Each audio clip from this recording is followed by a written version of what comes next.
لأكاديمية المحترفين عشان نشوف ونتابع الأجواء والنجوم صناعة المستقبل اللي بنشوفهم خلال منظومة كرة القدم. كابتن إسلام، رحب بك في البداية ونقول لك كل سنة طيب ويوم سعيد جدا عليك ويوم صعب عليك في جو طقس. اهلا بيك يا ابو كباتن.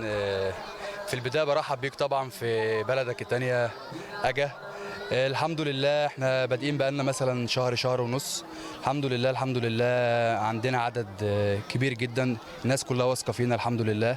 اولياء الامور كلها، الجهاز الفني بتاع اجا كله موجود معانا هنا، كل الناس بتدعمنا الحمد لله. الحمد لله عاملين حاجه كويسه جدا للبلد والبلاد اللي حوالينا كلها.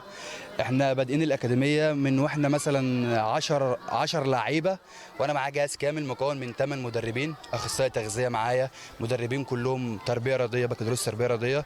الناس كلها هنا دارسه وفاهمه بتعمل ايه كويس جدا، وده الحمد لله اللي مميزنا شويه هنا في المنطقه عن باقي الناس. كابتن اسلام، شايف ايه في المستقبل؟ شايف ايه المرحله اللي جايه؟ المرحله اللي جايه صعبه جدا، يعتقد المرحله اللي جايه بتصنع صناعه جديده لاجا. شايفين اجا فريق اول، شايفين كتير موجود في مدينه المنصوره بينافس على الاكاديميات او الانديه. كلمنا عن المنافسه الجميله اللي بنشوفها. والله يا كابتن هي منافسه جميله جدا، وطبعا بالتوفيق لكل الناس المحترمه الموجودين معانا اللي عامل اكاديميه غيرنا يعني. بس احنا ماشيين في خط واحد وباصين لهدفنا.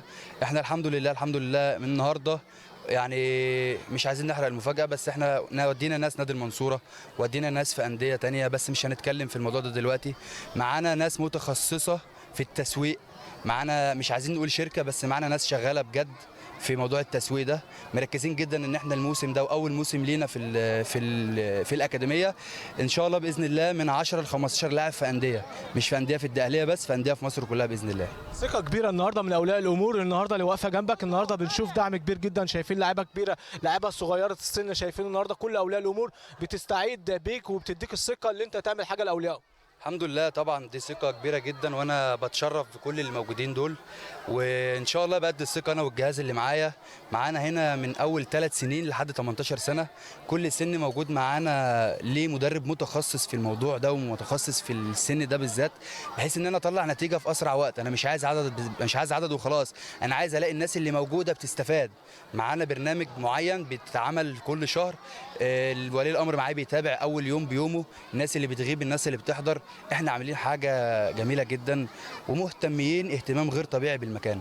ان شاء الله يبقى يوم سعيد عليك ويوم سعيد على المدربين ويوم سعيد على المدربين اللي النهارده الكبار اللي بيساندوك واقفين معاك. كابتن عادل فتوح، كابتن رابي الحايس، نجوم كبار جدا النهارده بيتابعوك، ده اعتقد بتشكرهم على وجودهم النهارده. طبعا بشكر كل الناس اللي موجوده، من اول الحاج محمد الطيب طبعا، دكتور اسامه الشبراوي، في الست النائبه ايه فوزي فتى كانت هتحضر بس للاسف حصل عندها ظرف ما قدرتش تيجي، بشكرها طبعا ان هي كلمتنا.